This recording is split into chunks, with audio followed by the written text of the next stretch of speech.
The Nacogdoches Police Department is responding to TxDOT's Labor Day weekend call. In a Facebook post, the department said they are increasing patrols to identify and remove impaired drivers.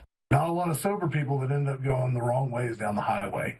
While the holiday is a couple of weeks away, TxDOT is cracking down on impaired drivers now. Intoxicated driving is a problem any time of year. Holiday weekends particularly so. Last year, the agency reported 327 DUI-related crashes during the Labor Day weekend.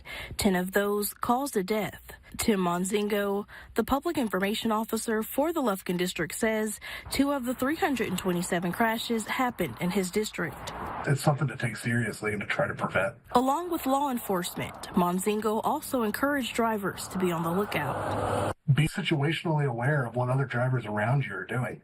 Constantly be checking your mirrors. For those looking to have a celebratory drink, Monzingo says to plan ahead. Make a plan. Stay where you are. Have a sober driver, have a designated driver, or have somebody who can come pick you up. TxDOT offers grants to help fund overtime for law enforcement departments during their campaigns. Monzingo says they have to start patrolling early. If they know they're going to be more law enforcement out on the streets, they're less likely to engage in dangerous behaviors that could, ultimately kill or injure somebody or themselves. Vanessa Johnson, East Texas News Weekend.